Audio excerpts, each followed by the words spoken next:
여러분 안녕하십니까? 제20회 제주포럼에 한국국제교류재단이 만들어주신 아주 귀한 세션입니다. 오늘 세션의 주제는 청년 공공외교의 혁신과 미래.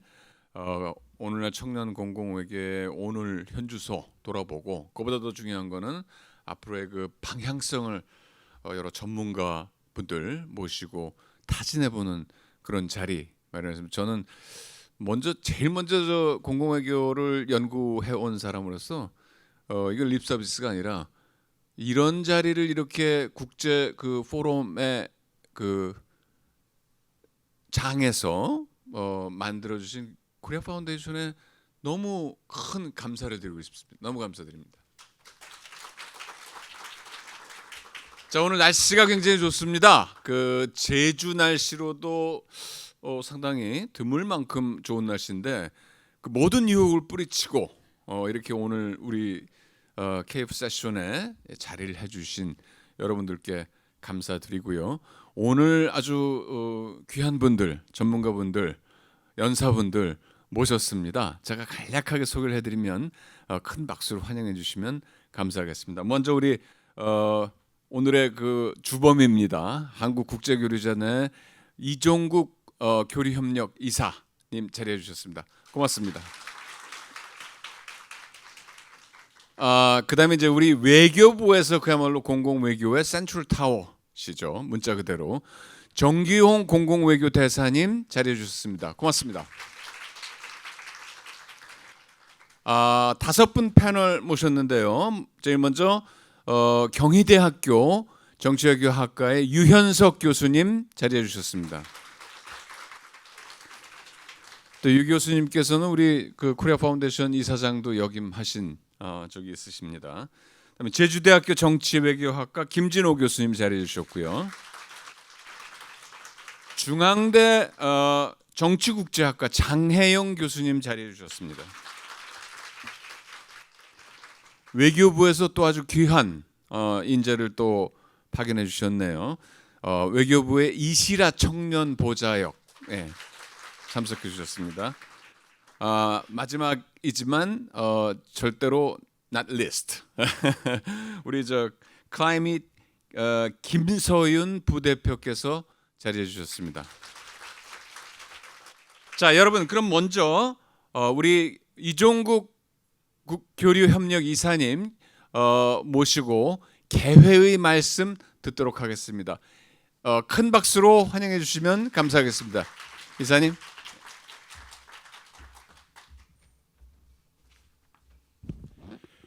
네, 안녕하십니까. 교류이사 이종국입니다.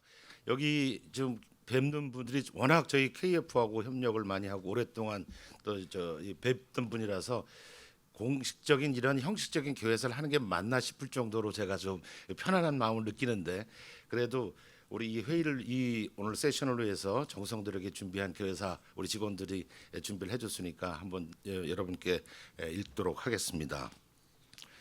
올해 20주년이죠. 20주년 맞은 제주 포럼 일환으로 마련된 이번 KF 세션 청년 공공외교의 혁신과 미래, 이렇게 함께해 주신 여러분 대단히 감사합니다. 이렇게 바쁘신 와중에 아까 소개받으신 우리 정기용 공공외교 대사님 이 자리에 해주셨습니다. 다시 한번 감사 말씀을 드리겠습니다. 또 우리 KF 칭찬을 좀 많이 해주셨는데, 김태환 명예교수님 오늘 좌장 맞춰주시고, 그다음에 우리 유현석 교수님, 그리고 김진호 교수님, 장혜영 교수님, 이시라 청년 보좌역님, 그리고 또 김서윤 클라밋 부대표, 이런 모든 참석자 여러분께도 감사의 말씀을 드리겠습니다. 우리 KF 국제교류재단은 공공외교 전문기관이라는 거 뭐 다 잘 아실 겁니다. 국가 간 상호 이해, 신뢰 구축을 목표로 해서 한국의 공공외교 역량을 강화한다는 이런 목적을 가지고 다양한 사업을 벌여오고 있습니다. 그 일환으로 지난 2011년이죠. 이 제주 포럼과 함께 시대의 변화에 발맞춘 공공외교의 역할과 가능성을 지속적으로 논의해오고 있습니다. 여러분 뉴스를 보셔서 잘 아시겠지만 올해 국제사회 굉장히 혼란하죠. 지정학적 불안정성, 그리고 기후 위기, 기술 패권 경쟁, 이게 과거의 방식으로 절대 해결할 수 없는 그런 난제들을 우리가 직면하고 있습니다. 이런 환경 속에서 올해 20주년을 맞는 이 제주 포럼은 평화와 공동 번영을 위한 혁신이라는 대주제를 삼아서 글로벌 협력의 새로운 방향을 모색하고 있습니다. 특히 이번 포럼은 혁신의 주체로서 청년 세대의 역할에 아주 주목하고 있습니다. 청년들의 창의성과 연대 그리고 책임 있는 글로벌 시민으로서의 성장 이런 것들이 국내외 다양한 갈등을 종식하고 지속 가능한 미래를 설계하는 데 아주 필수적이다 이렇게 말씀드릴 수 있겠습니다. 공공외교 분야 역시 예외가 아닙니다. 이는 청년이 공공외교의 핵심 주체로 활약하는 것이 무엇보다도 중요해졌다 이런 것을 말해주는 것입니다. 이에 따라서 KF는 미래 세대인 청년들이 공공외교의 주체로서 보다 적극적이고 창의적으로 세계와 소통하고 협력할 수 있도록 이번 세션을 기획했습니다. KF 역시 2018년부터 공공외교 아카데미 그리고 국민 공공외교 프로젝트 등 다양한 프로그램을 통해서 청년과 시민이 공공외교를 직접 배우고 체험할 수 있는 기회를 꾸준히 제공해 오고 있습니다. 앞으로도 교육과 실천에 연계된 공공외교 지원 사업을 지속적으로 추진할 계획입니다.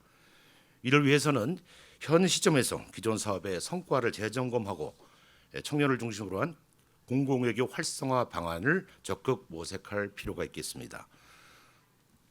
따라서 본 세션에서는 KF와 함께 청년 공공외교 프로그램을 기획해오고 또 운영해온 대학의 교수님들 그리고 외교부 관계자 그리고 청년 활동가들의 사례를 바탕으로 해서 그간의 성과와 과제를 진단하고 향후 발전 방향을 모색하는 자리가 되기를 바랍니다. 오늘의 KF 세션이 청년 공공외교의 방향성을 정립하고 청년들이 국제사회와의 교류와 협력을 이끌어가는 주체로 성장하는 데 기여할 수 있도록 적극 노력해 주시길 바랍니다. 다시 한번 감사의 말씀드리겠습니다. 고맙습니다.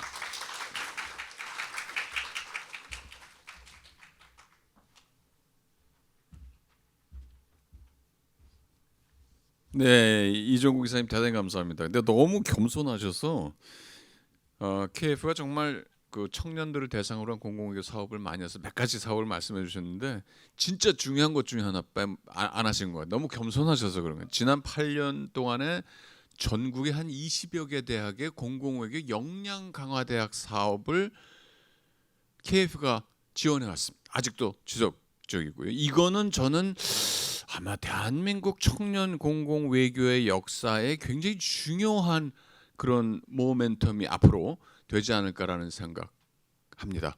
박수 한번 좀 부탁드릴까요? 자, 다음엔 우리 외교부에서 정기홍 공공외교 대사님께서 이 자리를 축하해 주시기 위해서 오셨습니다. 자리해 주셨습니다. 축사 부탁드리겠습니다.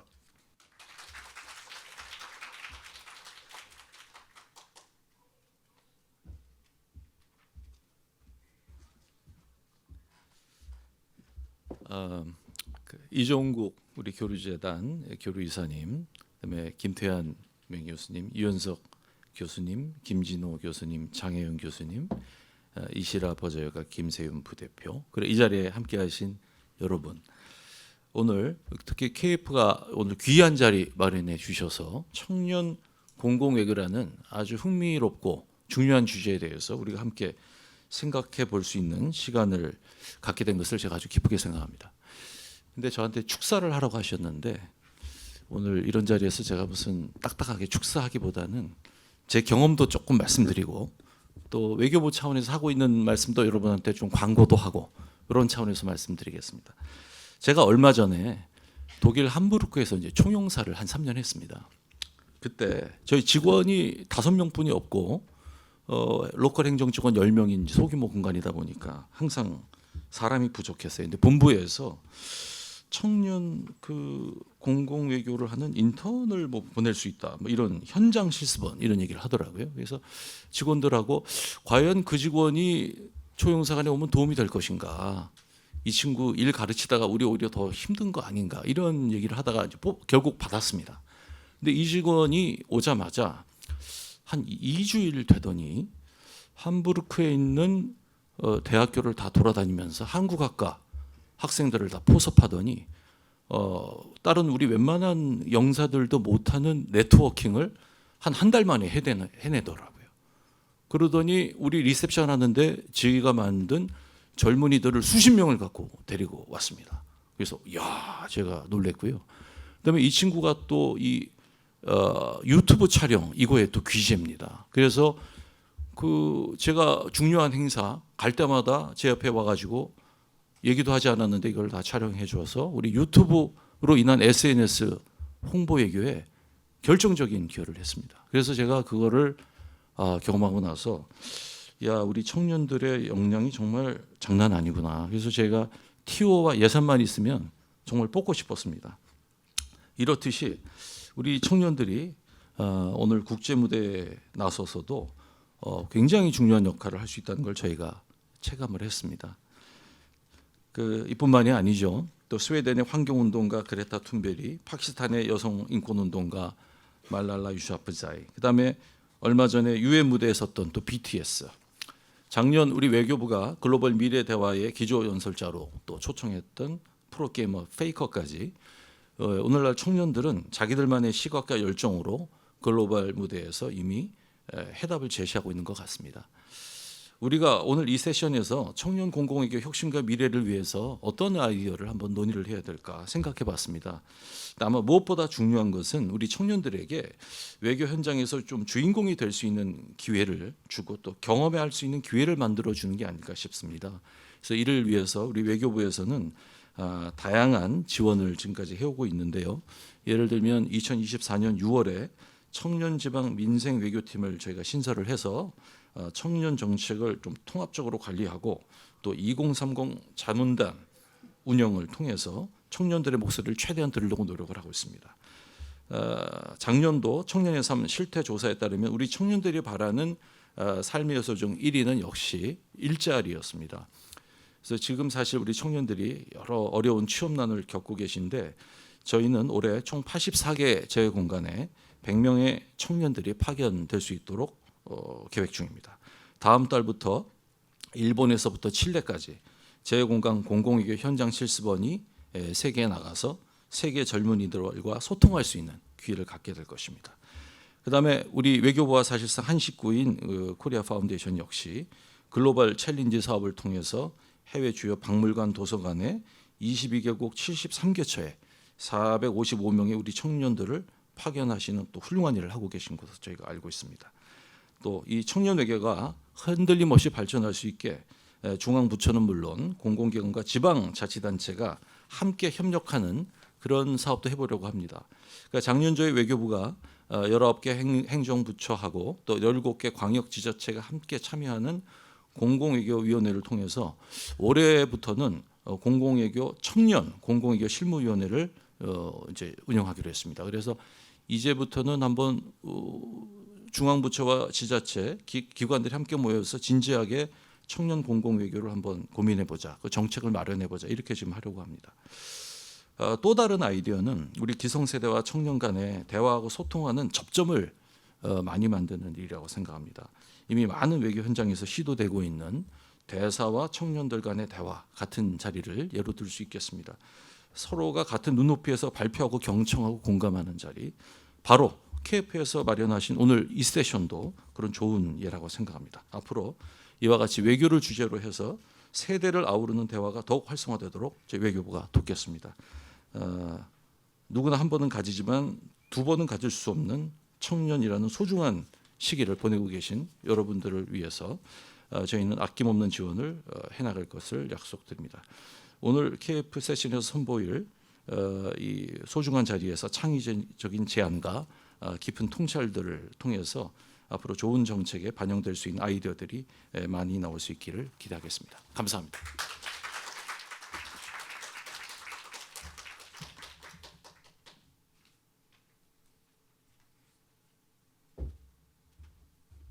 네, 대장님 대단히 감사합니다. 아주 좋은 말씀, 유익한 도움이 되는 그런 정보도 많이 주시고요. 대단히 감사합니다. 자, 이제 본격적으로 저희 패널 분들하고 오늘 주제를 놓고 얘기를 나누겠는데요. 5분 패널 분들 좀 앞으로 자리해 주시겠습니까?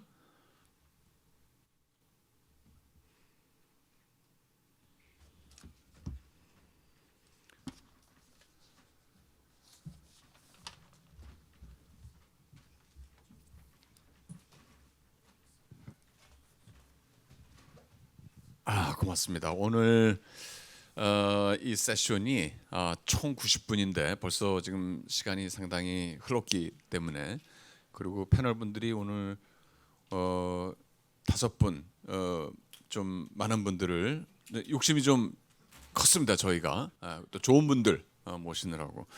그래서 사회자로서 사회자의 가장 중요한 사명은 역시 시간 관리거든요. 그래서 일단은 우리 그 패널 선생님들께서 한 분당 발표를 5분 내외 사업을 하세요. 아니 그래야만 못한 말이 있어야지만 이 Q&A 세션으로 갈 때 이게 흥미가 생기거든요. 재미가 있어집니다. 이 발표가 너무 위주로 되면 늘어지기 때문에 5분 내외로 하고 길어도 7분을 넘지 않도록 좀 부탁을 드릴게요. 그 안전 순서대로 우리 그 유현석 교수님께서 좀 먼저 시작을 해주시겠습니까? 네.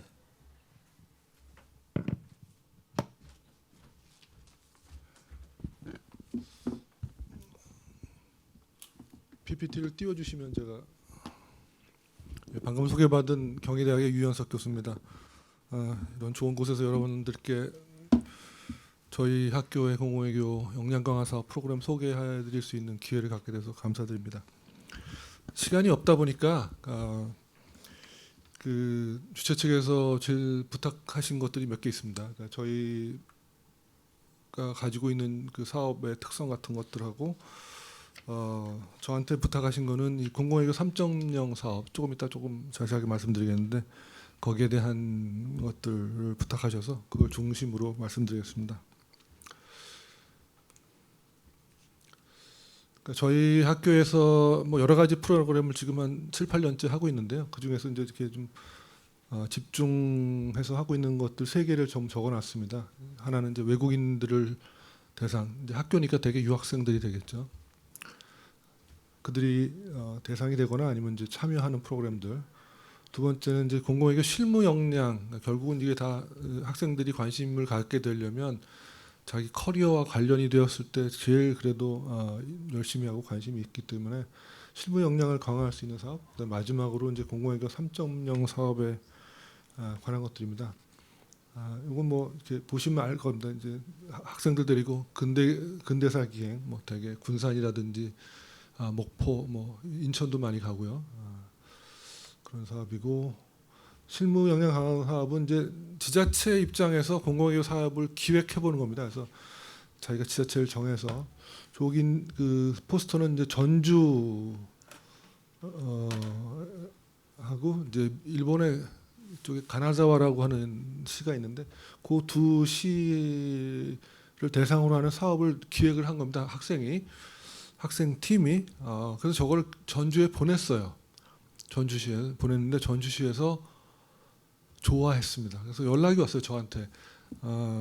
이 학생들이 이런 걸 보냈는데 이게 뭐 학생들이 한 게 맞는지 뭐 이런. 그래서 결국 이 학생들과 그 전주시를 연결을 시켜드렸습니다. 그래서 자기들도 전 몰랐는데 전주가 이 과자가 특산품이라 그래요. 초코파이, 수제 초코파이.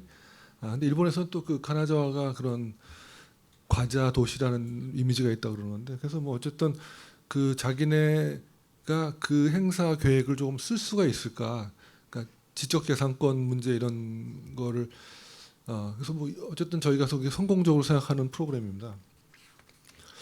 이제 저한테 말씀하신 거는 공공외교 3.0 사업을 좀 강화할 수 있는 방안을 어떻게 나중에 질문하시겠어요? 아니면 지금 간단하게만.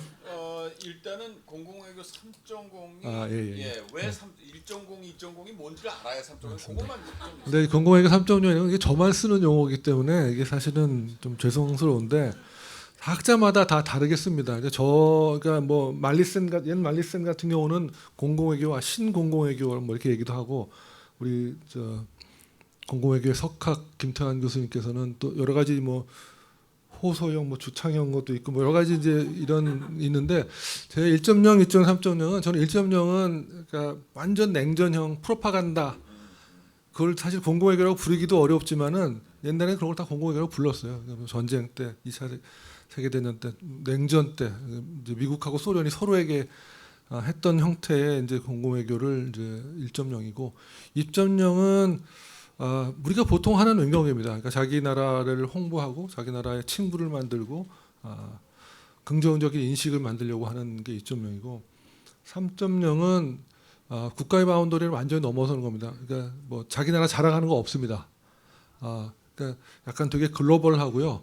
목표는 글로벌 퍼블릭 굿, 우리가 보통 글로벌 공공선이라고 하는 여기 나오는 것처럼 빈곤 문제라든지 환경, 여성, 아동, 뭐 기후 변화 이런 것들을 주제로 삼아서 이런 것들을 어떻게 하면 더 개선할 수 있는가를 참여하는 형태의 공공외교입니다. 제가 이제 KF 일을 할 때 이제 소위 공공외교 선진국이라는 나라를 이제 가서 거기 기관을 가서 보고서 제일 먼저 놀랐던 게 몇 군데 좀 기억이 나는 게 있습니다. 뭐 영국의 그 브리티시 카운슬 갔을 때도 그렇고 너희 요즘 어떤 사업하니? 그랬더니 그 친구들 보여주는 게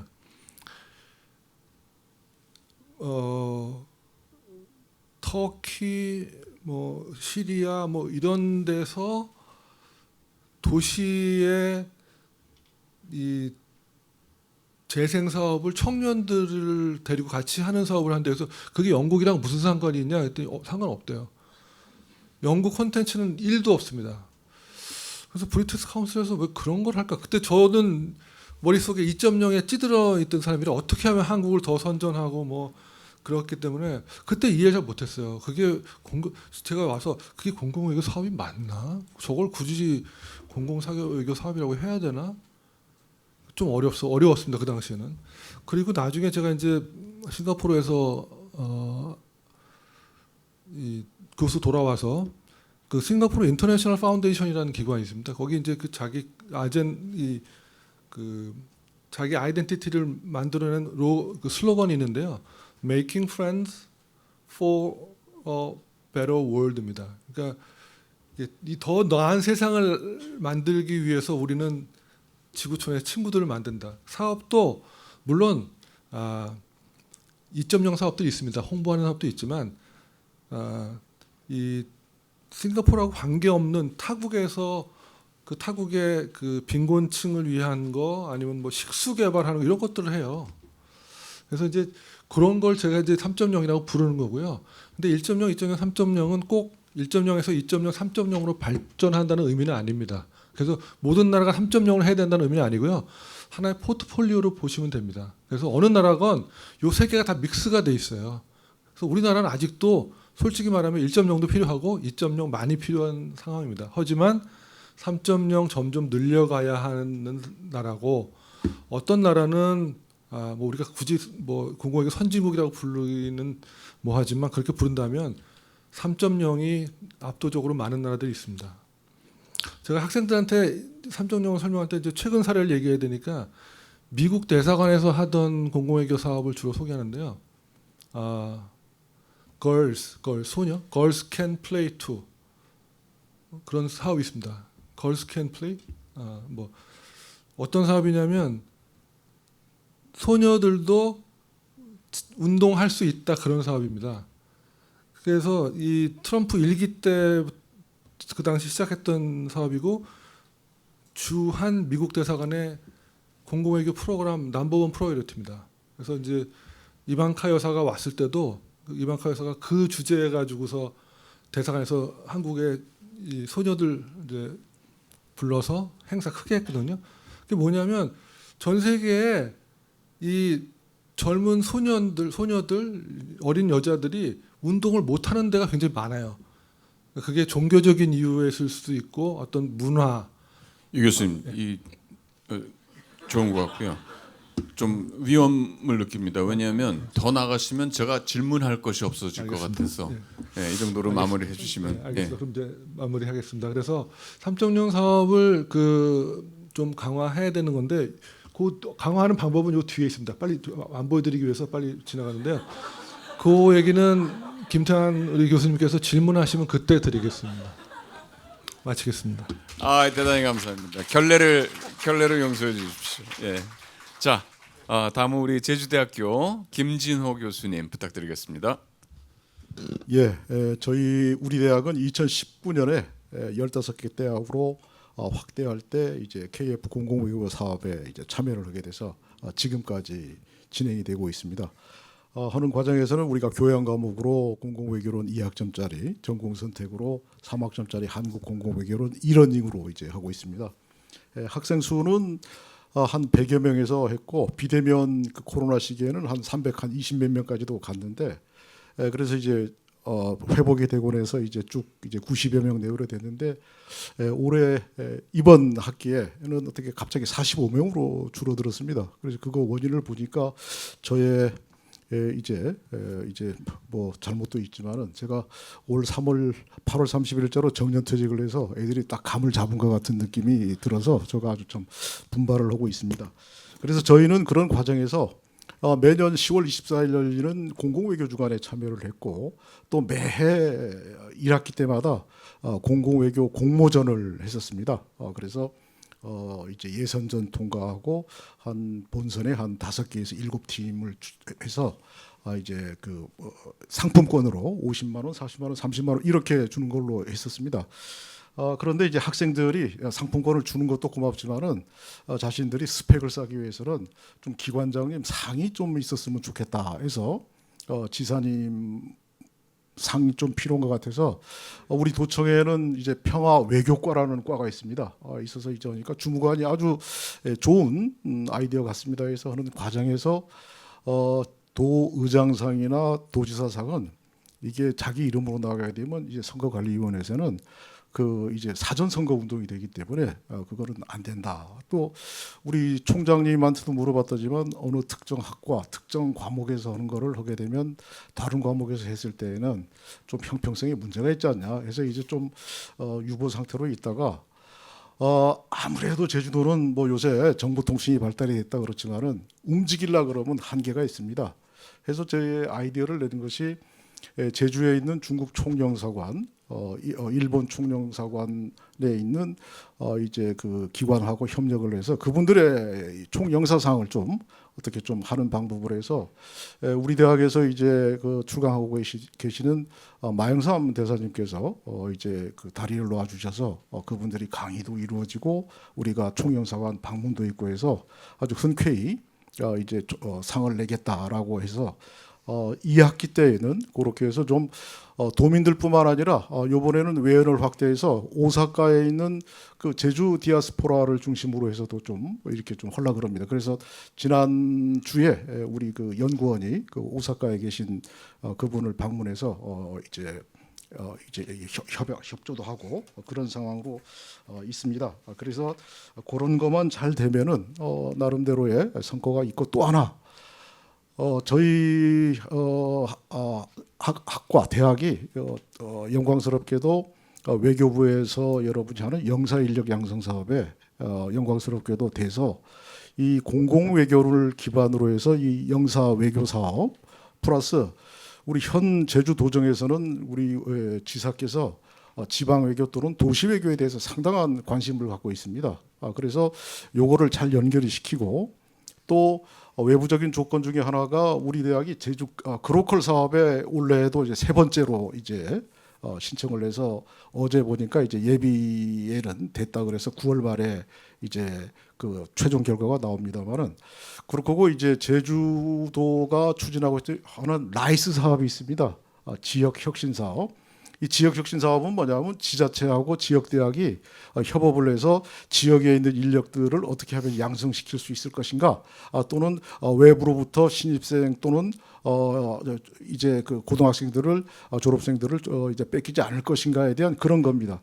그런 맥락에서 봤을 때는 이 공공 외교를 바탕으로 해서 제주도에 있는 학생들에게 고립되지가 않고 우리가 육지와 연결되고 그러한 역량을 충분히 우리가 여기서도 배양할 수 있다라는 그러한 사업이 될 것 같습니다. 그래서 이게 6년 동안 사업을 해서 했을 때의 한계는 저는 뭐냐면은 공공 외교라는 것이 무엇인가에 대해서는 제가 감히 말씀드리건데 우리 대학 학생들이나 뭐 도민까지는 아닙니다만 우리 대학 학생들에게는 분명히 각인이 됐다고 보여집니다. 그런 맥락에서 뭐 공공외교 2.0으로 얘기한다면은 이제는 지역에 있는 외교기관인 이제 양총영사관 플러스 지방 정부와의 공동 협업을 통해서 가야 되지 않을까라는 생각입니다. 이건 왜냐하면 우리가 특별자치도가 될 때 중앙정부에서는 외교, 국방, 사법을 제외한 모든 권한을 제주도에서 이양하겠다 그랬었습니다. 그래서 제가 볼 때는 외교, 국방, 사법만큼은 철옹성처럼 우리 지방정부가 감히 손대지 못하는 것으로 보여졌는데 이 공공외교 또는 지방외교라는 이런 것이 이제 되면서부터는 외교 분야에서도 지방정부 또는 지역의 인재가 할 수 있는 그런 이제 계기가 될 수가 있다라는 그런 생각을 가지고서 저희들은 이제 그런 방법으로 좀 방향을 잡고 나가야 될 것으로 생각이 들어집니다. 이상으로 마치겠습니다. 대단히 감사합니다, 김 교수님. 시간을 무엇보다도 잘 지켜주셨고요. 자, 바로 우리 중앙대학교 장혜영 교수님 좀 부탁드리겠습니다.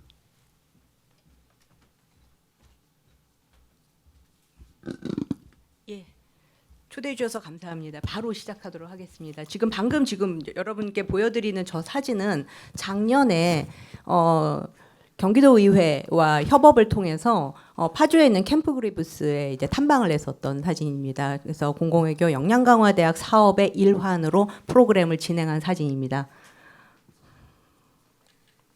예, 뭐 사업 연역은 이렇게 됐고요. 저희들은 글로벌 시대의 도시 정치라고 하는 수업과 연계해서 공공외교 역량강화대학 사업을 하고 있습니다.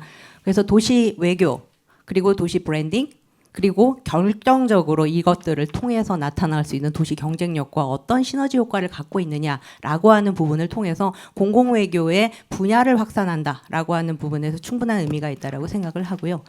개발협력과는 뭐 이미 여러 개의 다른 많은 학교들이 연계를 하고 있는 사업인데 개발협력이라고 하는 분야를 통해서 공공외교라고 하는 것 그리고 공공외교의 역할 그리고 주체들의 역할이라고 하는 부분들을 좀 더 확실하게 학생들한테 연결을 해서 강의를 하고 있고요. Public Diplomacy in Globalization Era 같은 경우에는 대학원 수업입니다. 국제대학원 수업이어서 다양한 국적의 학생들이 뭐 참여를 해서 강의를 듣고 실질적으로는 이제 주제를 통해서 이제 발표를 할 수 있는 브라운백 세미나 같은 걸로 발표를 할 수 있는 것들을 통해서 조금은 학술적인 부분까지 연결을 할 수 있도록 그러니까 활동과 학술을 연결할 수 있는 부분으로 좀 고려를 해서 프로그램을 디자인하고 지금 운영하고 있는 중입니다. 뭐 여러 대표 프로그램을 해서 역량강화대학에서 제가 스터디 클럽을 지금 활용하고 있는데 이 스터디 클럽은 나중에 아마 이제 질문을 하시면은 말씀을 좀 더 드릴 가능성이 높은데요. 스터디 클럽을 통해서 학생들은 학술적인 리서치라고 하는 부분에 대한 열망들을 일정 부분 그 갈증을 해소한다라고 하는 만족도가 굉장히 높습니다. 그래서 관련하여 제가 제언을 드리도록 할 부분이라고 생각을 하고요. 캠프 그리브스 탐방, 문화 공공외교에서 특히나 브라운백 세미나 뭐 등등에 관련한 부분을 통해서 여러 행위 주체들과 지금 연계하는 좀 다양한 프로그램을 개발해서 운영하고 있는 중입니다.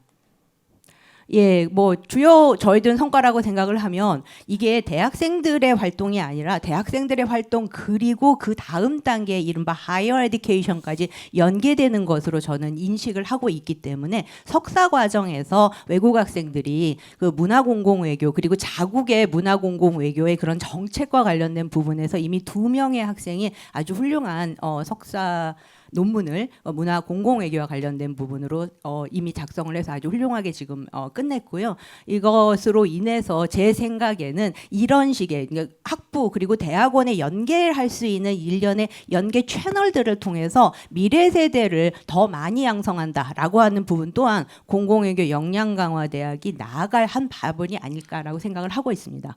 네. 그리고 뭐 이런 부분에서 저는 스터디 클럽은 조금 이따 좀 더 구체적으로 설명할 기회가 저는 충분히 있을 거라고 생각해서 넘어가도록 하겠습니다. 예, 캠프 그리브스 그리고 지방공공외교라고 얘기하는 부분은 특히나 경기도 의회와 조금 더 긴밀한 협력 관계를 통해서 다양한 형태에서 지금 더 많은 부분들을 하려고 노력하고 있는 중입니다. 그리고 올해도 DMG 캠프 그리브스 탐방은 제2회를 성공적으로 5월 2일 날 진행을 했습니다.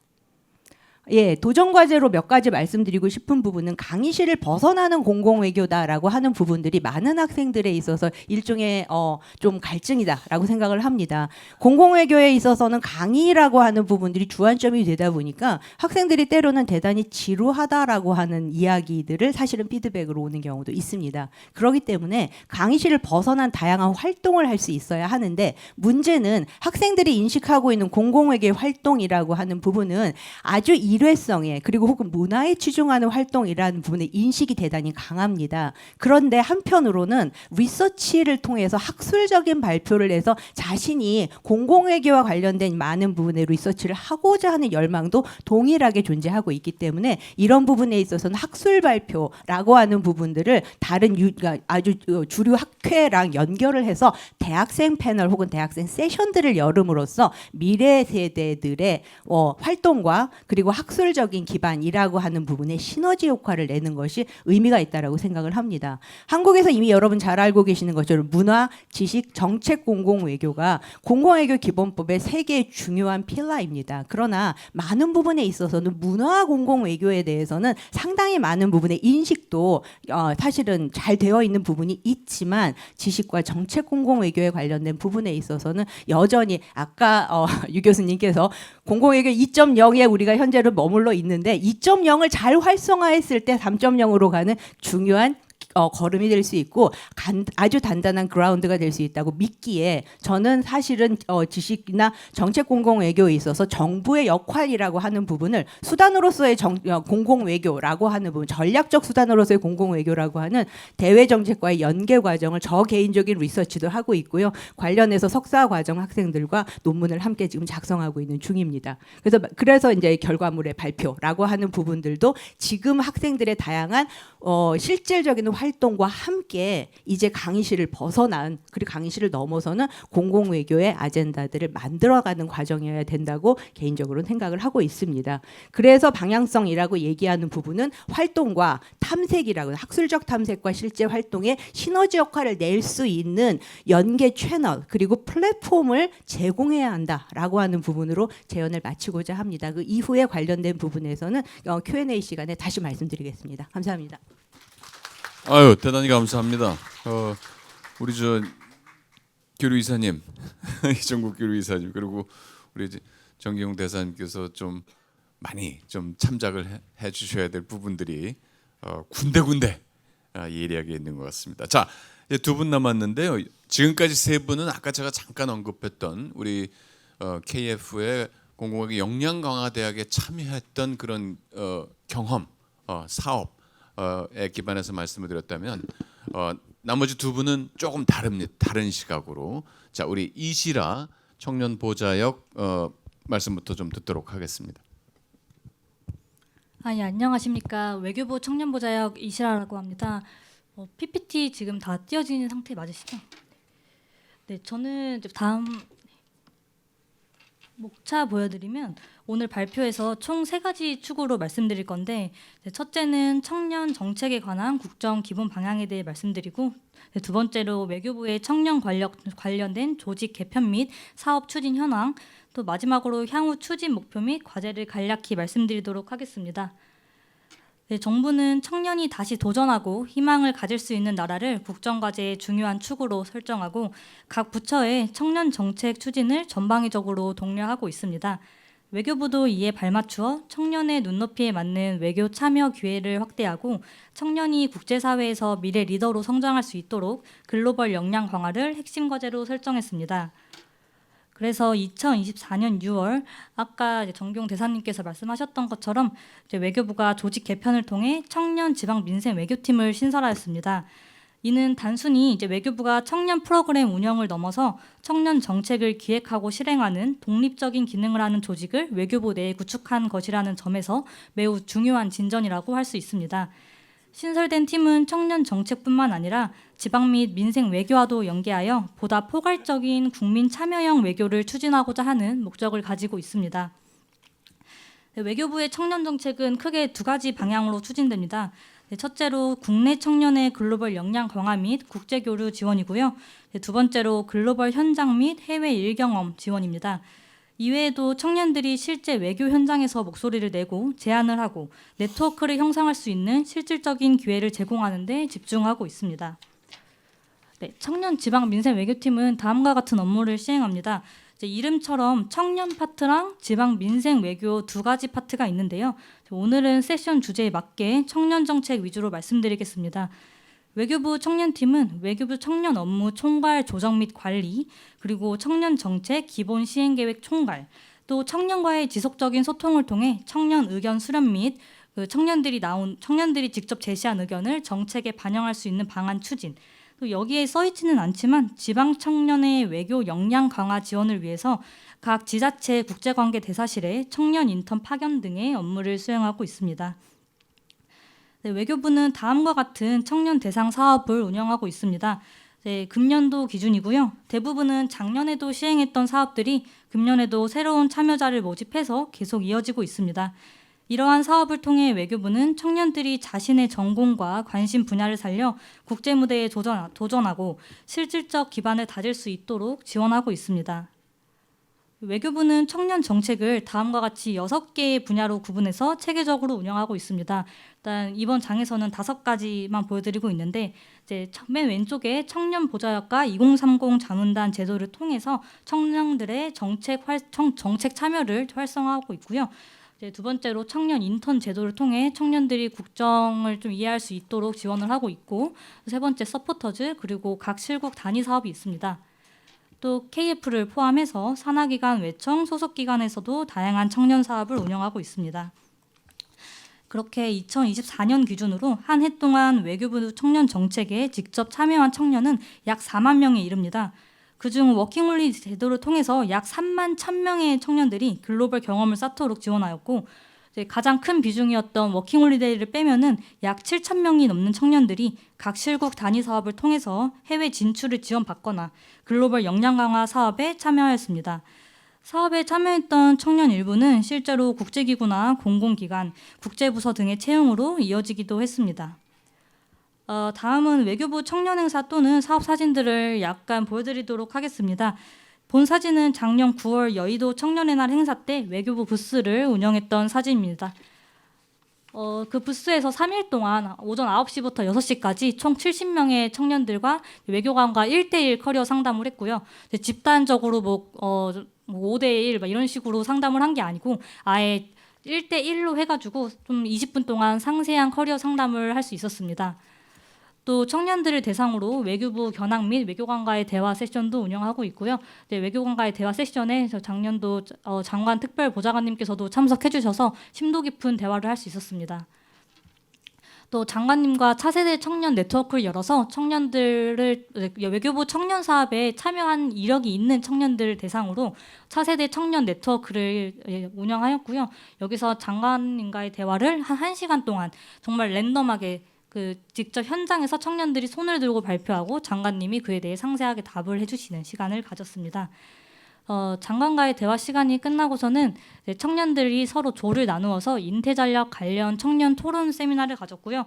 토론을 다 하고 나서는 각 조별로 발표 및 인태전략 대사님의 직접적인 피드백을 받을 수 있었습니다. 보좌장님, 네. 대단히 죄송하지만 시간 관계상 예, 좀 좀 마무리를 더 빠르게. 마무리를 좀 부탁드릴게요. 네네. 예. 네, 사진 빨리 보여드리도록 하겠습니다. 저희는 이렇게 2030 청년 자문단도 운영을 하고 있고요. 또 청년들이 낸 정책을 직접 이렇게 책으로도 발간을 하였습니다. 네, 워크숍도 갖고 있고요. 네, 마지막 장입니다. 그래서 외교부는 앞으로도 청년 사업을 강화하기 위해서 다양한 사업 간의 연계성을 강화하고 청년들 간의 네트워크도 확장해서 향후에 청년들이 서로 도움을 주고받을 수 있도록 지원을 하고 있고요. 또 신규 사업도 발굴을 하고 더 많은 청년들이 외교부에서 이런 사업을 하고 있다는 걸 알기 위해 홍보 강화를 하고, 또 청년 지방 민생 외교팀 신설처럼 행정적인 지원을 지속적으로 해서 이런 모든 사업들이 지속 가능성을 가질 수 있도록 노력하고 있습니다. 네, 경청해 주셔서 감사합니다. 예, 대단히 감사합니다. 그 PPT 자료가 굉장히 상세하고 아주 좋은 것 같아요. 그래서 제가 비록 발표 시간 제약 때문에 좀 제동을 걸었지만 부탁한데는 이 자료는 좀 배포를 할 가치가 충분히 있다라고 생각해요. 외교부에서 우리 외교부에서 청년 그 외교에 관해서 어떠한 활동을 하고 있다 하는 거를 좀 적극적으로 KF에서 좀 배포를 해주시면 어떨까 하는 생각이 드네요. 자, 마지막으로 우리 김서현 부대표, 클라이밋 부대표께서 역시 5분입니다. 부탁드리겠습니다. 네, 우선 귀한 자리에 초청해 주셔서 감사드립니다. 저는 개인적인 경험 이 나라에서 한 기후 교육 프로젝트를 바탕으로 발표할 예정이기 때문에 재밌고 창의적인 질문 많이 해주시면 감사하겠습니다. 우선 사진을 보여드릴 건데요. 혹시 어느 나라인지 감이 오시나요? 네, 마다가스카르인데요. 네, 저희는 클라이met의 클라이 그리고 마다가스카르의 마다를 합쳐서 클라이마다라는 프로젝트란 이름으로 이제 기후 변화 교육 프로젝트를 진행했습니다. 특히 마다가스카르는 기후 취약성이 아프리카에서 4번째로 높고 거기에 더해서 교육 수준 또한 굉장히 낮습니다. 그래서 중등학교 진학률이 3% 미만일 정도면 거의 마다가스카르 학생들이 초등학교가 거의 마지막 교육이라는 정도인데 그래서 저희가 기후변화 교육을 통해서 현지의 기후위기 대응 능력을 함양할 수 있는 프로젝트를 개발하고자 했습니다. 네, 단순한 교육 개발이 아니라 현지 NGO들과의 어떤 협업을 통해서 공동 개발을 목표로 했는데요. 총 2가지의 타겟 지역이 있었고 바로 북동부 지역의 삼바바란 지역과 수도인 안타나나리보에 그래서 학생 교육과 교사 교육을 타겟으로 했습니다. 네. 요구 분석 인터뷰 질문 및 답변 그리고 여러 차례 미팅을 통해서 저희는 기후변화 교육 커리큘럼을 개발하고 또 교과서 그리고 보드게임 특히 생물 다양성과 종 다양성에 대한 보드게임을 개발하고 교육 평가 도구를 개발해서 마다가스카르로 출발했습니다. 특히 이 보드게임 같은 경우는 프랑스의 식민 지배를 받은 마다가스카르가 마다가스카르 고유의 종에 대한 교육을 받지 못한다는 그런 문제 의식을 가지고 이야기를 통해서 누구의 가치가 중심이 되는가라는 어떤 기후 정의에 대한 내용을 바탕으로 마다가스카르에서 서식하는 고유 종을 바탕으로 한 보드게임을 개발했고요. 또 마다가스카르의 전통 설화인 바바코토 설화를 통해서 마다가스카르 사람들과 자연의 특별한 생태적 관계를 이제 통해서 문화적 감수성을 키우는 교육을 진행하고자 했습니다. 네, 이렇게 총 3개의 초등학교에서 진행을 했고 그 후에 정부 관계자분들 간의 회의를 통해서 이 교육 커리큘럼이 더욱 지속적으로 마다가스카르에 시행될 수 있도록 부탁드렸습니다. 이것은 저희가 교육을 진행한 현장인데요. 기후변화 관련된 현지 NGO와 함께 협업하여 교육을 진행하였습니다. 이것은 저희가 만든 보드게임을 하고 있는 학생들의 모습입니다. 그 후에는 유니세프의 마다가스카르에서 장소를 지원해 주셔서 총 15명의 교장 및 교사를 대상으로 기후변화 교육 역량 강화 워크숍을 열었는데요. 여기서 나온 다양한 아이디어들을 바탕으로 마다가스카르 전역에 기후변화 교육을 진행할 수 있는 어떤 밑거름을 함께 만들어 갔습니다. 그리고 청년 기후 NGO 대표 NGO인 아이카 대표 회의에도 저희가 참석하여 한국에 대해서 알릴 수 있는 기회가 있었고 또 한국의 기후변화 교육이 어떻게 일어나는지에 대해서도 소개할 기회가 있었습니다. 아이카와는 지금과도 계속 컨택을 하면서 저희가 이제 올해 주최하는 엘코이라는 UNFCCC의 어떤 기후변화 프로젝트, 기후변화 컨퍼런스에도 해외 연사로 오시는 등 마다가스카르와 지속적인 교류를 하고 있습니다. 네, 다음은 알카에서 참여한 저희들의 현장 사진이고요. 또 한국에서 진행한 마다가스카르 삼바바 지역의 최초의 환경교육 프로젝트였다는 점에서 굉장히 의미가 있었고 환경교육이나 아니면 기초과학을 이용한 그런 환경교육이 부재한 상황에서 지속가능한 환경교육 프로그램을 개발하고 지역사회 기후 대응 능력을 강화했다는 점에서 굉장히 긍정적인 평가를 받았습니다. 그리고 한국과 마다가스카르 내의 상호인식도 제고했는데요. 서울대 안에서 마다가스카르 사진전 관련된 전시회를 개최했고 현지 정부 관계자와 국제기구와의 협력을 통해서 마다가스카르와 한국 양국 내의 상호인식을 제고하기 위해 노력했습니다.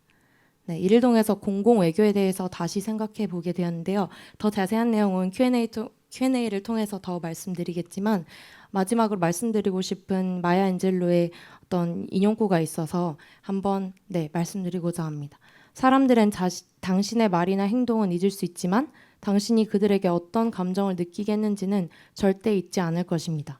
이 내용을 바탕으로 저희는 공공외교라는 것을 상호 간의 관계를 증진하기 위한 어떤 협력 파트너이기 이전에 친구로서 네, 서로 배우고 협력하고 공유할 수 있는 네, 그런 장으로서 네, 마다가스카르 프로젝트를 마무리했습니다. 네, 감사합니다. 대단히 감사합니다. 네, 아이고 대단히 감사합니다. 자, 시간이 별로 없어서 제가 질문을 좀 드리는데 답변을 한 1분 정도밖에 안 될 것 같아요. 시간이. 예, 대단히 죄송하지만 히트 포인트. 히트 포인트. 3시 반.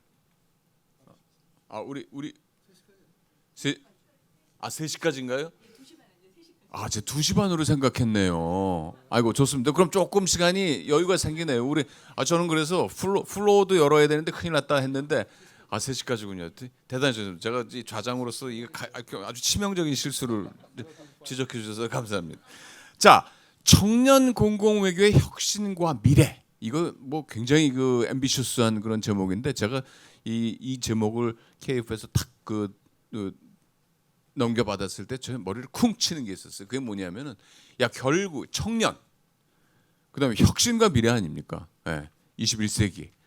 그래서 저는 딱 드는 생각이 결국은 이거는 우리 젊은이들 앞으로의 세대에서 금세기에 앞으로 남은 시간에 금세기에 공공 외교에 대해서 새로운 이해 인식 그리고 새로운 접근법, 새로운 실천 이런 것들을 강구해야 한다라는 그런 생각이 들었어요. 저는 학자로서 항상 좀 주장하는 것이 우리가 알고 있는 지금 공공에 대한 기본 이해. 예컨대 PD 1.0이나 PD 2.0 같은 경우에는 저는 그 소위 20세기 구시대, 소위 국민국가 네이션 스테이트 시대의 그 부산물이다라고 생각을 하고 21세기에는 이제 너무나 국제 정치나 이런 커뮤니케이션 환경이 너무나 변했기 때문에 이제는 정말 공공에 대한 새로운 그런 혁신이 필요하고 여기에 이제 청년들이 앞장서야 된다. 그래서 저는 개인적으로는 사실 우리 유현석 교수님께서 PD 3.0이라는 표현을 쓰시는데 저는 똑같습니다. 공감을 하고 저는 이제 그 대신에 표현을 트랜스내셔널 그 초국가적 공공외교가 필요한 시점이다. 트랜스내셔널 퍼블릭 디플로마시가 필요한. 내용은 뭐 거의 흡사합니다. 자, 그러한 생각을 저는 학자로서 하고 있는데 강요할 생각은 없습니다. 자, 그런 관점에서 봤을 때 유현석 교수님께 좀 드리고 싶은 질문이 이게 사실 쉽지 않아요. 그리고 그 우리 장소연 대표님께서 하신 그 클라이마다 죄송합니다. 제가 성함을 김소연 대표님 죄송합니다. 그 클라이마다 프로젝트 같은 게요. 아주 대표적인 저는 PD 3.0 또는 트랜스내셔널 퍼블릭 디플로마시의 사례라고 생각을 해요. 이 자리에서 그 너무나 좋은 그 사례가 여기에 그 선택이 됐다라고 보는데 발표 그 사례로서 자, 유 교수님 이 PD 3.0 또는 초국가적 공공외교 어떻게 보면 아직 그렇게 널리 확산된 개념이 아니에요. 이거를 우리가 실천하는 데 있어서 가장 필요한 게 뭡니까? 오늘의 시점에서. 사전에 어레인지된 질문이 아니라서. 뭐가 중요한? 그러니까 결국은 이제 뭐 여기는 이제 청년 공공외교를 하는 얘기니까 청년이 어쨌든 주체가 돼서 해야 되는데 청년 스스로 하기는 어렵고요. 그러니까 결국은 이제 정부의 지원도 필요한데요. 그러니까 제 PPT가 지금 안 띄워지는 것 같은데 그 제 PPT 나중에 보시면은 그러니까 제가 이제 외교부하고 KF에 좀 부탁드리는 것들이 있었어요. 그래서 이게 뭐냐면은 결국은 청년들이 이런 것들을 자꾸 이런 생각을 자꾸 해야 되는 거죠. 이런 것들을 좀 해봐야 되는 게 아닐까. 그래서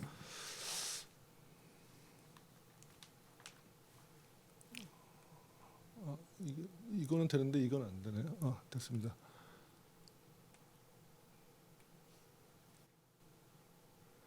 그 KF 같은 경우에 뭐 이 지금 현재 대학 역량 강화 사업 할 때 뭐 이제 행사를 할 때 적어도 뭐 콘텐츠의 30% 아니면 20%는 꼭 3.0 스타일의 사업을 좀 기획을 하라고 한다든지 지금 외교부가 하시는 본부에서 하시는 이제 국민공공외교 프로젝트 공모도 지금 사실은 거의 2.0이 많습니다. 되게 홍보하는 게 많기 때문에 거기서 일정 부분 한 30%는 3.0 사업에 좀 시상을 하시든지 클라이마다는 외교부 지원을 받은 사업인가요? 그러니까 이런 게 지금 사실 없는 게 아니에요. 많이 하고 계시는데 KF에서 받으신 거니까 뭐 우리 사실 정부에서도 뭐 보건공공외교라든지 개발협력 쪽 공공외교 이건 사실 다 3.0 성격이 있거든요. 그러니까 그런 거 하시는 것들 조금 더 청년이 하기 위해서는 지금 여러 가지 지원 사업에서 일정 카테고리, 일정 포션은 요 3.0 사업을 조금 이 시상을 따로 한다든지 하는 게 있고, 또 하나는 결국은 그 학생들이 이런 기획을 하려고 하면은 알아야 됩니다. 지금 그 글로벌 아젠다가 뭐가 있는 거며 어떤 것들이 지금 제일 핫한 문제들인지에 대한 걸 알아야 되기 때문에 일단 그런 그 주제에 대한 교육, 또 언어 교육 이런 것들이 좀 필요합니다. 그래서 그 언어 교육 같은 경우는 지금 그 글로벌 체인지 아카데미가 이제 아시는 분은 아시겠지만 그게 한 7개월짜리 뭐 한국에서도 하고 뭐 미국 가서 언어 교육 시켜주잖아요. 그러니까 유학 경험이 없고 뭐 해외 연수 안 해본 친구들 그런 것처럼 조금 더 교육 시킬 수 있고 그다음에 그 주제에 관해서도 그 한 프로그램 만들면 됩니다. 그러니까 이런 글로벌 아젠다에 관련한 내용들을 학생들 교육하는 것들 그런 교육도 좀 시켜주고 그다음에 이제 온라인에서 같이 협업할 수 있게끔 하는 여러 가지 그런 그 노하우에 대한 교육 이런 것들이 좀 지원이 돼야지 이 젊은 청년들이 이런 사업들에 실질적으로 참여할 수 있지 않나? 네. 대단히 중요한 그런 지적을 좀 해주셨고요. 나중에 한번 이런 그 오늘 그 논의되고 제안된 것들을 한번 모아가지고 좀 한번 따로 별도로 좀 이렇게 디베이트를 한 그런 좀 스코어하는 그런 시간이 있었으면 좋겠습니다. 김진호 교수님, 저는 교수님 발표 때 아주 확신에 찬 그 음성으로 제주대학교 학생들의 공공외교에 대한 인식이 굉장히 그 높아졌다라고 했을 때 너무나 기뻤습니다. 축하드립니다. 감사합니다. 감사합니다. 예, 얼마나 그 큰 노고를 해주셨고, 예, 감사합니다. 그 다음에 이제 마지막에 가서 제주특별자치도의 그런 지방 정부의 그런 외교적인 역할에 대해서 언급을 해주셨단 말이에요. 저 그게 굉장히 중요하다고 보거든요. 더더군다나 오늘날 같은 시대에서 그런 지자체 차원에서의 외교라는 것은 이제 글로컬리즘이라고도 뭐 오래전부터 사용을 해왔지만 뭐 여러 가지 장단점이 있겠지만 제가 생각하는 장점 중에 하나는 어떻게 보면 우리 중앙정부 차원에서 외교를 할 때는요. 정 대사님께서 너무 잘 아시겠지만 이 국가 정체성, 민족 정체성 이런 것이 어떤 때는 굉장히 버겁습니다. 부담이 될 때가 많습니다. 왜냐하면 국민들이 인식하고 있는 국민들이 합의할 수 있는 그런 국가 정체성, 민족 정체성 이런 것들이 있기 때문에 외교부 차원에서 그런 거에 대해서 감히 이렇게 어긋나거나 뭐 이런 거 감안을 충분히 당연히 해야 되거든요. 근데 지방 정부는 어떻게 보면은 그런 매크로한 차원의 결국 공공외교는 정체성의 싸움인데, 정체성의 소통인데, 지방 정부 차원에서는 국가 민족 정체성을 벗어던질 수 있는 자유로움이 있어요. 자, 그렇다면 그거를 대체하는 자리는 결국 로컬 아이덴티티, 지방 정체성인데, 자, 그런 관점에서 볼 때 아까 지방 정부 외교에서 제주에서 지방 공공 외교를 할 때 내세울 수 있는 제주의 그런 로컬 아이덴티티는 과연 무엇이어야 될 것이냐. 예를 들어서 그것이 무슨 세계적인 그런 그 관광 명소 뭐 이런 것도 굉장히 중요하지만 또 다른 한편으로는 뭐 4.3 평화 섬 뭐 이런 것도 중요하지 않습니까? 그래서 그런 것들을 좀 더 공공 외교적인 하나의 그 자원으로서 일종의 소프트 파워 자산이 되는 거죠. 할 여지 어떻습니까? 네. 예, 그 우리 김태환 교수님께서 그 공공외교에 대한 이론에 대한 책을 논문도 많이 쓰셨고 KF에서 이제 자료도 이제 많이 내셔서 학생들한테 그거를 많이 익히는데 학생들이 많이 어려워합니다. 해서 이제 열심히 이제 익히려고 노력을 합니다. 예.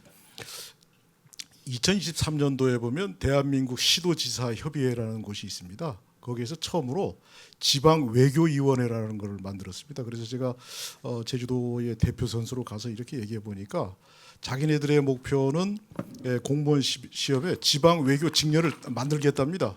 만들어서 국립외교와는 다르게 대한민국 시도지사 협의회 산하에 로컬 디플로머시 인스티튜트를 만들어서 그 합격된 사람을 거기에서 교육시키고 이 사람들을 그 전문 직종으로 세워서 지방에서도 국제관계 업무 뭐 이런 걸 담당하는 사람을 전문화시키겠다라는 그런 포부를 이제 갖고 있었습니다. 그래서 그게 이제 아직까지는 어떻게 진행된지는 모르겠습니다만은 그런 의미를 갖고 있습니다. 그래서 아까 모두에 말씀드린 대로 외교 국방 사법은 정말 중앙 정부의 고유 권한으로 알았는데 이 외교 쪽에서 이제 지방 정부에게 많은 권한을 주는 것 같습니다. 거기에서 일부 뗀 거는 이제 공공외교법이 되면서부터 이제 그런 단초가 돼 있어서 이제 지방에서도 얼마든지 이제 역량을 이제 가진다면은 충분히 될 가능성이 있습니다. 그렇지만 제주도의 아이덴티티를 중심으로 한다면은 우선 제주도는 섬이라는 그런 것 때문에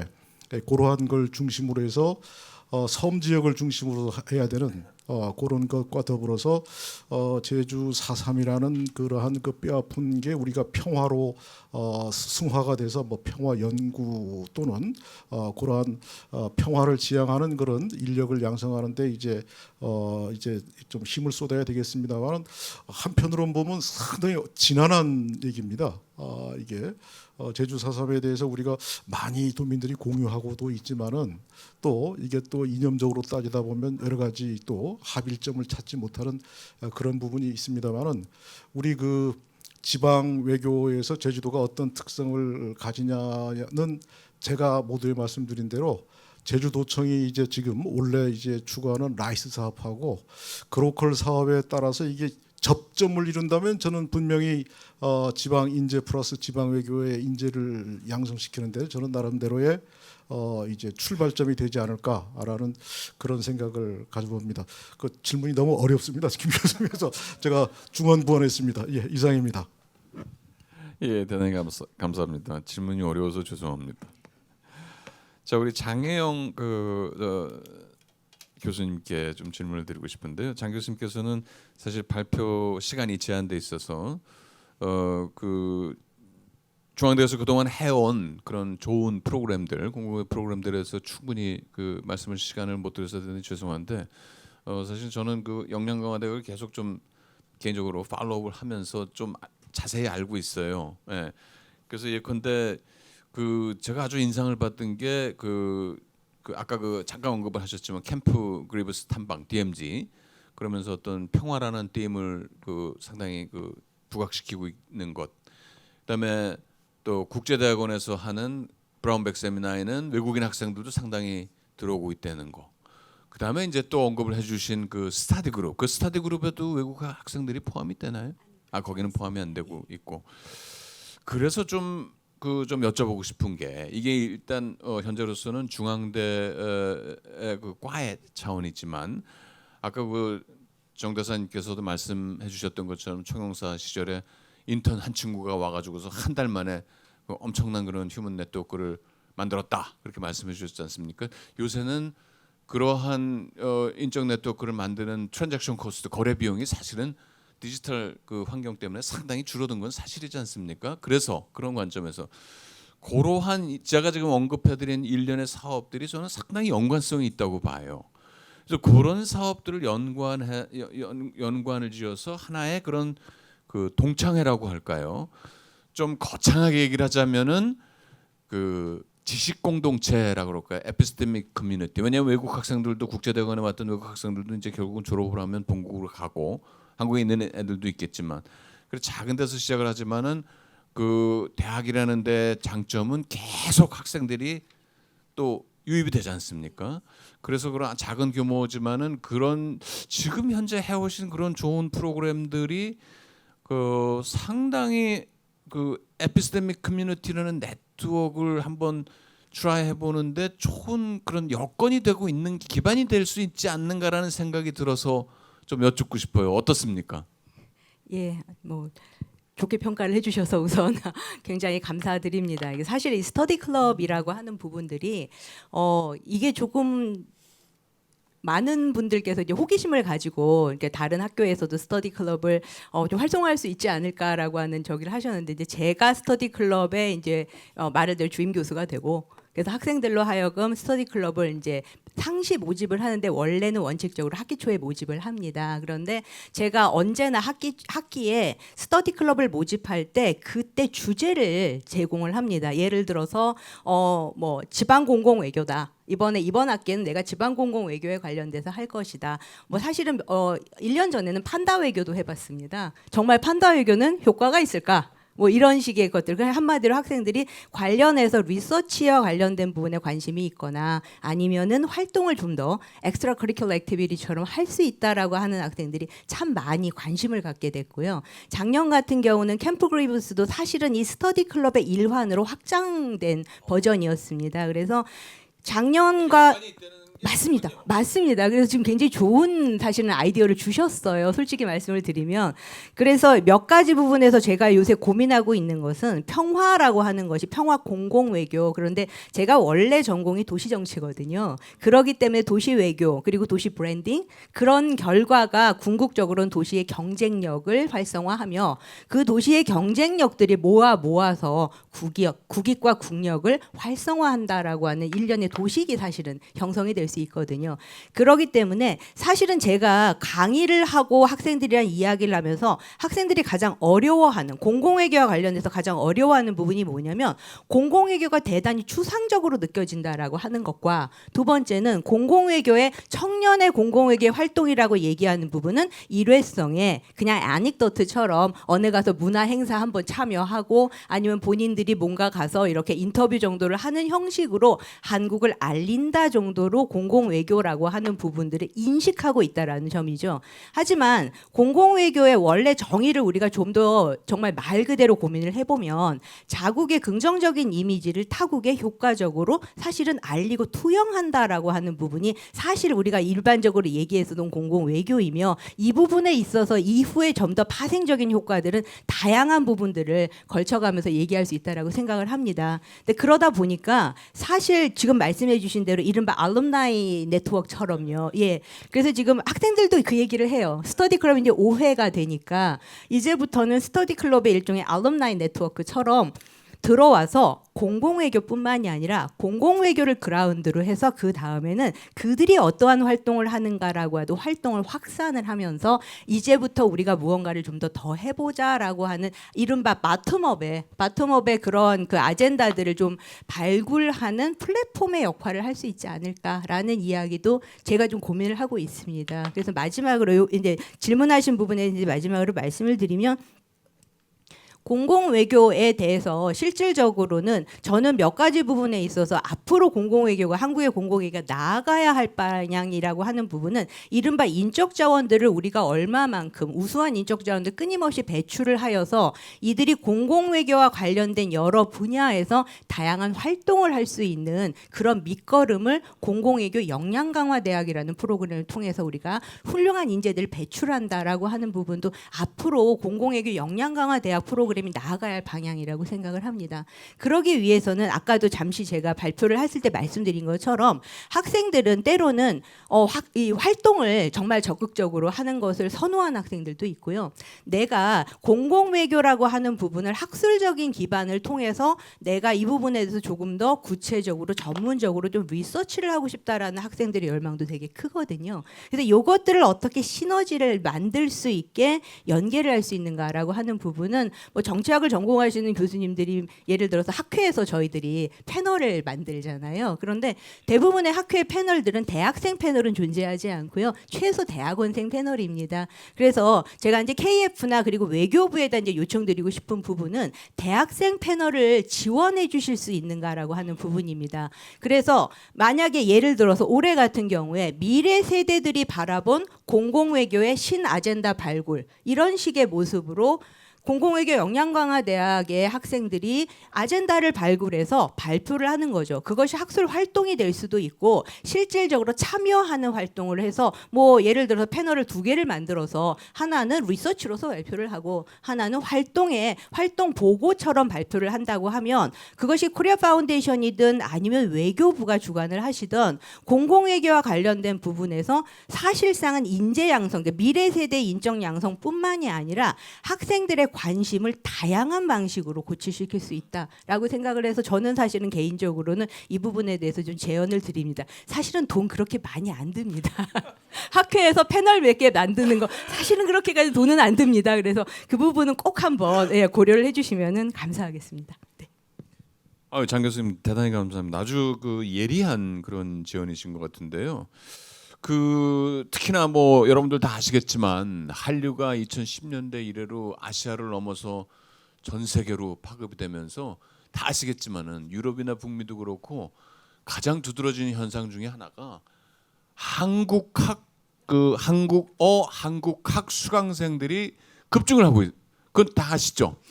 두 번째는 그거 연관돼서 뭐냐면은 한국으로 오는 외국 유학생 수가 급증을 하고 있어요. 예.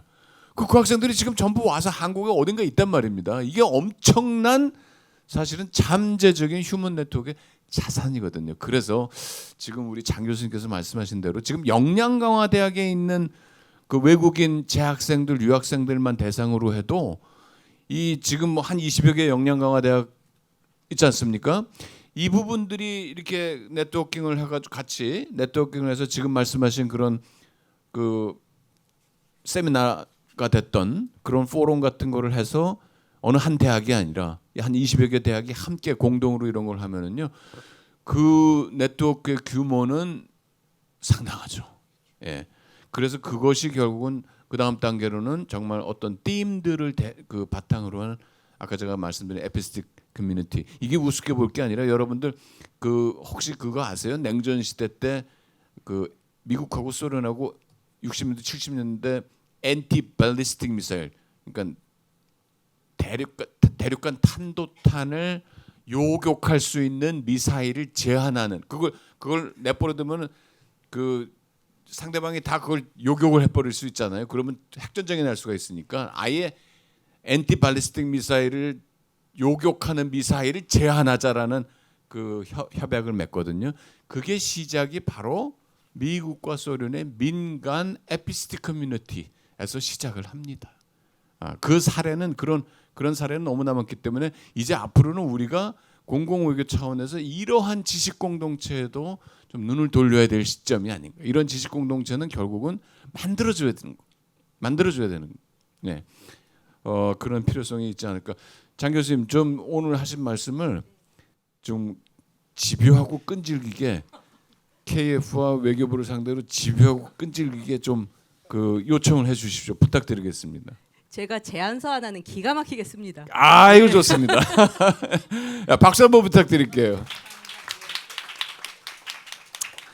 자 우리 이시라 청년 보좌형님 조금 다른 질문 드릴게요. 왜냐하면 아무래도 우리 외교부의 청년 보좌형 저는 대단히 죄송합니다만 그런 그 저희가 있는지도 잘 몰랐었어요. 예.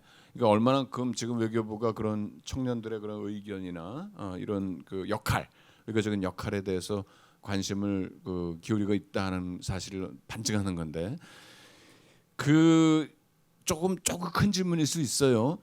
외교부 청년 보좌역으로서 본인이 개인이 국제 사회에서 청년의 역할은 뭐라고 생각해요? 너무 큰가요?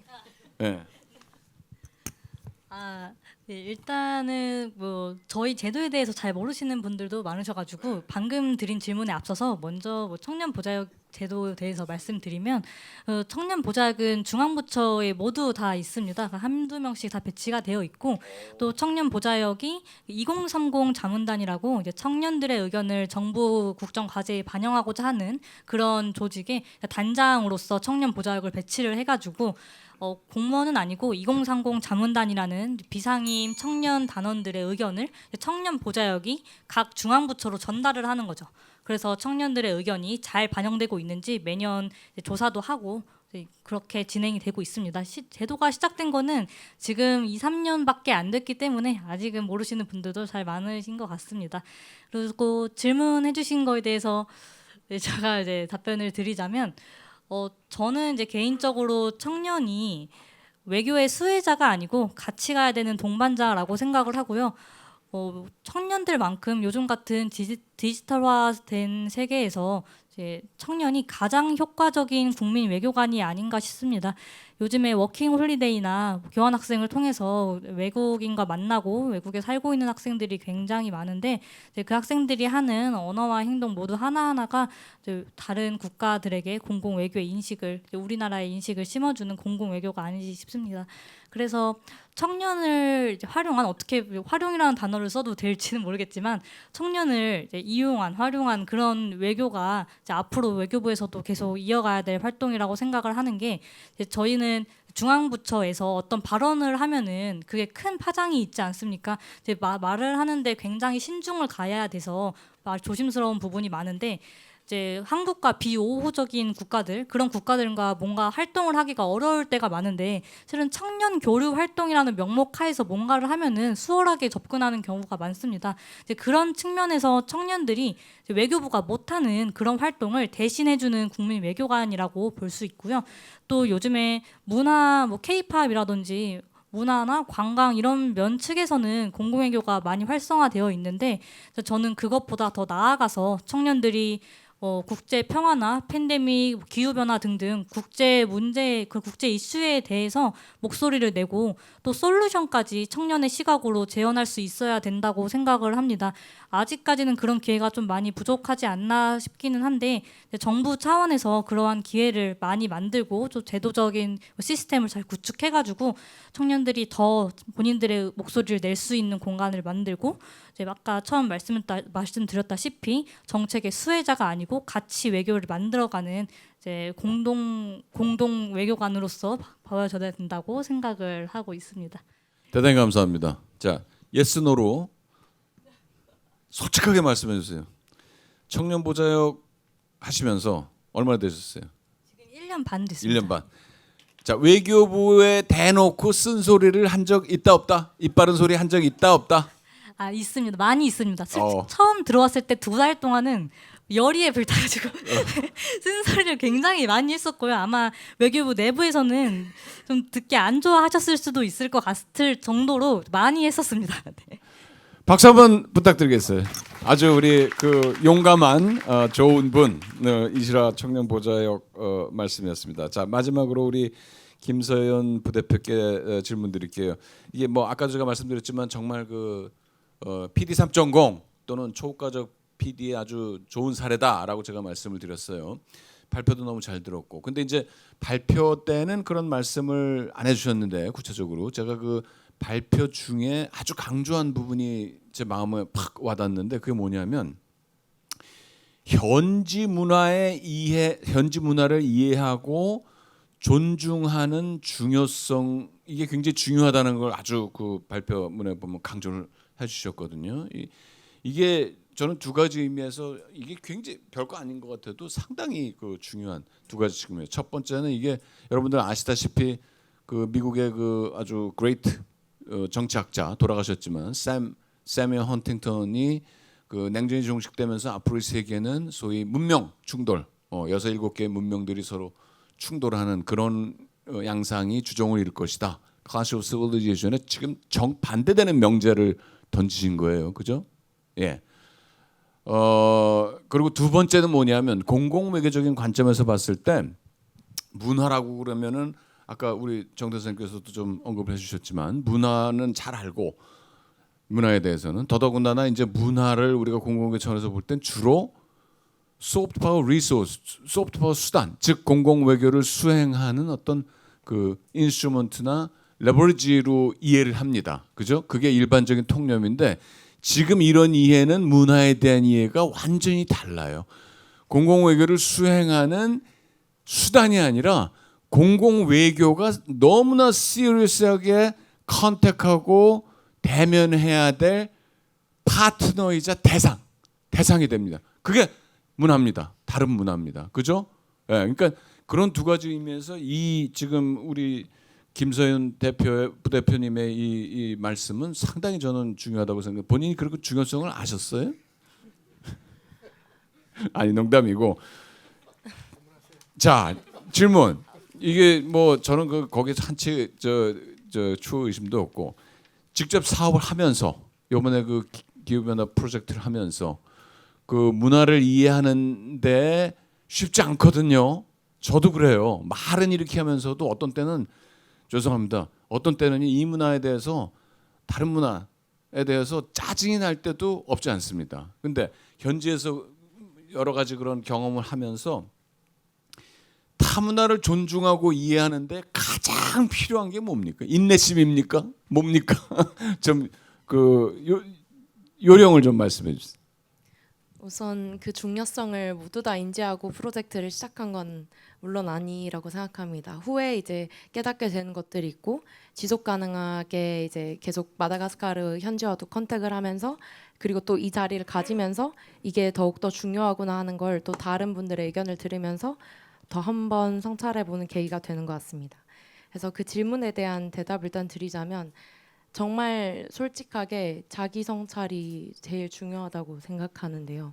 특히 21세기에 살면서 개인주의적인 문화가 되게 많은 것 같아요. 그래서 자기 주도적으로 뭔가를 해야 되고 청년이면은 뭔가를 이끌어서 내가 스스로 내 꿈을 찾아서 내가 좋아하는 것을 찾아서 그걸 실현해야 되고 그런 과정에서 사람이 조금 이기적이게 될 수도 있고 타인에 내가 의존하면서 살아간다는 느낌을 잊기가 되게 쉬운 것 같습니다. 특히 코로나를 또 지나면서 우리가 상당히 고립되면서 내가 굉장히 타인에게 의존하고 있구나를 다시금 느끼긴 했지만 다시 연결하는 그 리커넥트하는 그 감을 잃어버린 것 같다는 생각도 듭니다. 그래서 다시 그 주체성이라는 것을 재정의했을 때 타인 간의 의존성을 바탕으로 공동의 문제를 함께 해결하는 그 주체성을 함양하게 된다고 저는 생각합니다.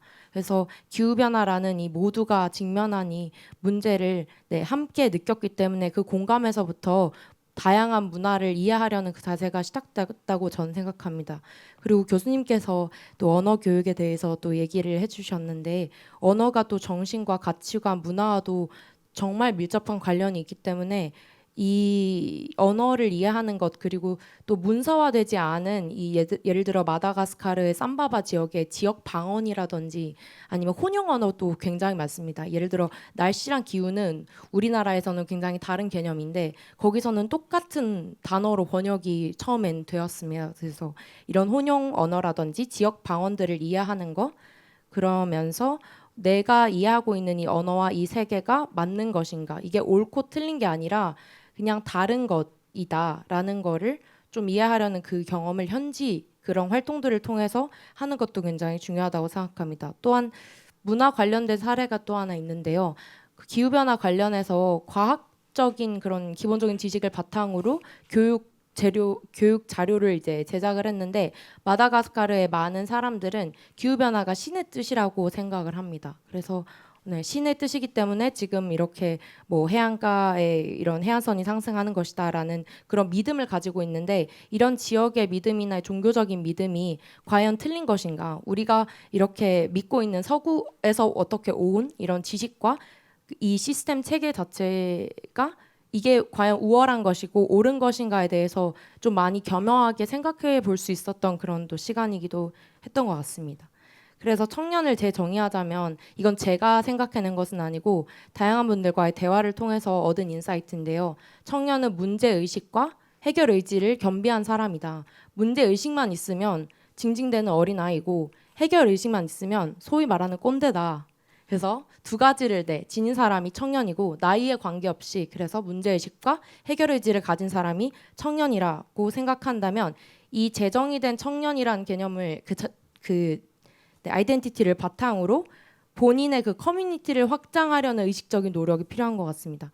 그냥 단순히 내가 속해 있는 이 커뮤니티를 넘어서서 국가적 이런 걸 넘어서서 또 저는 기후환경 프로젝트를 제작했기 때문에 범지구적을 넘어서 범우주적까지 인간이라는 종이 다양한 종 중에 하나일 뿐이며 또 모든 생명에는 권리와 존중을 가져야 한다라는 어떤 종을 초월한 커뮤니티 확장까지 나아가야 한다고 생각을 합니다. 그래서 또 탄도 미사일 관련해서 또 말씀을 해주셔서 생각난 게 제가 사실 부대표라고 불리지만 사실 대학교를 졸업한 지 1년도 되지 않았습니다. 그래서 대학교 때 배운 제가 가장 인상 깊었던 것 중에 하나가 비폭력 저항운동 관련된 것인데 시브 무브먼트라고 하는 것. 어떻게 보면 공공외교도 너무 문화를 교류한다, 뭔가를 뭐 K-팝이란 이런 걸 전해준다 이런 걸 넘어서서 어떤 하나의 문제를 가지고 같이 싸우는 거, fight for 하는 것도 있고 어떤 문제를 해결하기 위해서 fight against 하는 그런 시민의 그런 투쟁까지도 어떻게 확장해서 연결 지어볼 수 있지 않을까?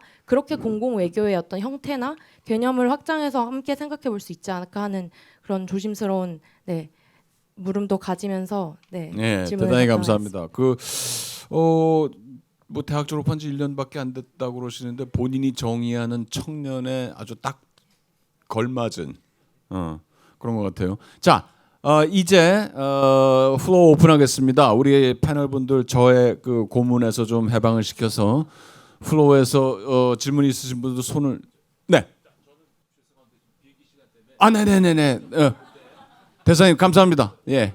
너무 좋은 말씀 많이 주셔서 제가 노트 다 하고. 네. 좋은 숙제로 해서 제가 연구하고 서울에서 제가 다시 한번. 예, 그러면은 그 뭐 좀 이렇게 지원이 적극적으로 아니 꼭 물질적인 지원을 말씀드리는 게 아니라. 네, 고맙습니다. 예, 대단히 감사합니다. 자, 여러분 이 그 질문 본인 간단하게 아이덴티파이 해주시고 어느 분한테 질문을 하는지를 해주시면 질문 좀 간략하게 부탁드릴게요. 예, 부탁드립니다.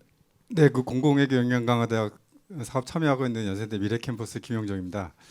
오늘 많이 배웠고요. 그 유현석 교수님 다른 분도 포함된다고 생각되지만 유현석 교수님께 질문 드리면은 그 PD 3.0 개념 그 공감 충분히 하고 필요하다고 생각되는데 결국 국가 중심성이 여전히 공공외교의 정의와 또 활동 영역의 한계가 아닌가 이렇게 생각됩니다. 그랬을 때 국가 공공성과 예를 들어서 이제 세계 시민성, 글로벌 공공성과의 충돌 가능성 이럴 경우에 이제 공공외교로서의 영역을 자리매김하는 데 있어서 어떻게 우리가 좀 이해해야 될지 여쭤보고 싶습니다. 감사합니다. 너무나 너무나 좋은 질문. 그 질문 아예 몇 개를 좀 받은 다음에 그렇게 하죠. 자, 또 이런 자리 이거 아무 때나 있는 자리 아닙니다. 네. 이병준 교수님 오셨네요. 네, 반갑습니다. 네, 안녕하세요. 이 교수님. 저도 오랜만에 뵈서 반갑습니다. 좋은 말씀 잘 들었고요. 저희도 그 숙명여대 이병조입니다. 그 역량 강화 지금 초기부터 해서 굉장히 오래 해왔고 아마 전체적으로 한 1,000명 이상 학생들이 이걸 거쳐서 강의도 듣고 해서 이 KF 덕분에 이 학생들이 이제 그 공공외교에 대한 관심과 열의가 굉장히 늘었는데 좀 문제가 되는 게 이게 이제 그 공부하고 뭐 참여할 때는 굉장히 여기에 빠져가지고 이 정열을 태우는데 이게 이제 결국은 문제가 그 잡으로 연결이 안 돼서 그래서 끝나면은 이 관심을 잃어버려요 이 사람들이. 그래서 이거 뭐 기껏 배워봐야 뭐 나가서 써먹지도 못하는데 이런 생각들이 많아가지고 제가 그래서 사실 KF 여기 이사님 계셔서 그 말씀을 좀 드리려고 그랬던 게 좀 KF 같은 데도 문호를 좀 개방해서 좀 더 많은 학생들이 와서 일할 수 오셨네 마침.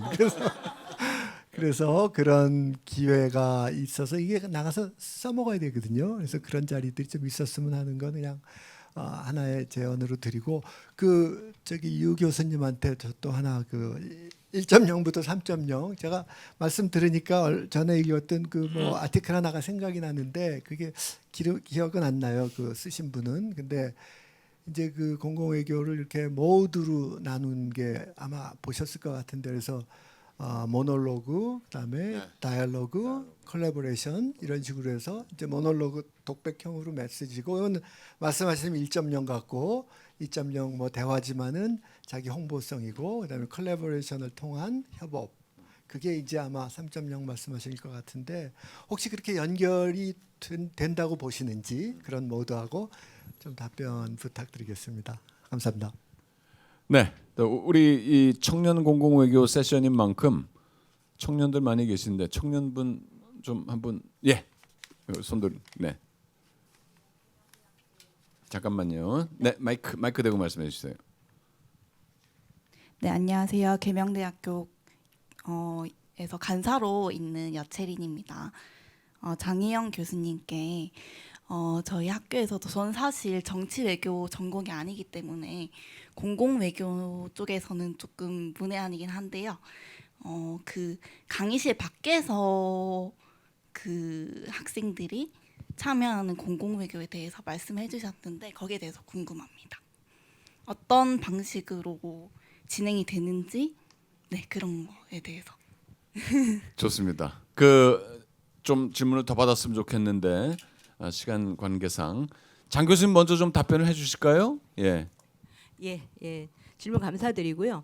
이 제가 지금 하고 있는 스터디 클럽 같은 경우에서는 이제 학생들이 기본적으로 이 공공외교 역량강화대학의 프로그램은 사실상 두 가지의 그 섹션으로 나누어져 있잖아요. 강의를 제공한다. 그러니까 지식을 통해서 강의를 제공한다. 그리고 그거 이외에 엑스트라 커리큘러 프로그램들을 운영한다. 그래서 사실은 스터디 클럽은 엑스트라 커리큘러 스터디 프로그램에 소속되어 있다라고 생각을 해요. 그래서 다른 학교들은 뭐 그 공공외교의 날 뭐 이렇게 해서 대민 이런 많은 사업들을 하시는데 저는 기본적으로는 강의를 통해서 제공할 수 있는 지식은 한계가 있고 강의를 통해서 제공할 수 있는 지식들을 가지고 무언가 다른 걸 하자. 그래서 저는 학술적인 부분으로서 리서치를 좀 강조를 했습니다. 그래서 이거는 그냥 학생들이 랜덤하게 리서치를 하는 것이 아니라 학기 초에 제가 주제를 정해줍니다. 이 주제는 이번 학기에 이 주제를 하겠다. 그래서 학생들이 그냥 리서치를 하는 게 아니라 제가 계속 피드백을 줘요. 그래서 저랑 계속 커뮤니케이션을 해서 마치 소논문처럼 이른바 워킹 페이퍼를 만들어내는 것이 최종적으로는 저희들의 목표죠.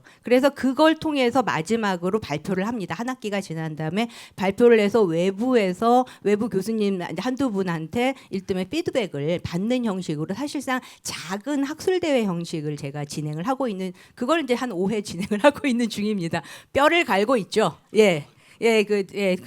주임 교수의 뼈를 갈고 있습니다. 예. 그리고 이제 두 번째 캠프 그리브스 같은 경우에는 사실은 제 기억이 맞다면 2022년에 국방부에서 경기도 관광공사로 이게 이관되어서 실제로 그때부터 오픈이 된 거로 알고 있거든요.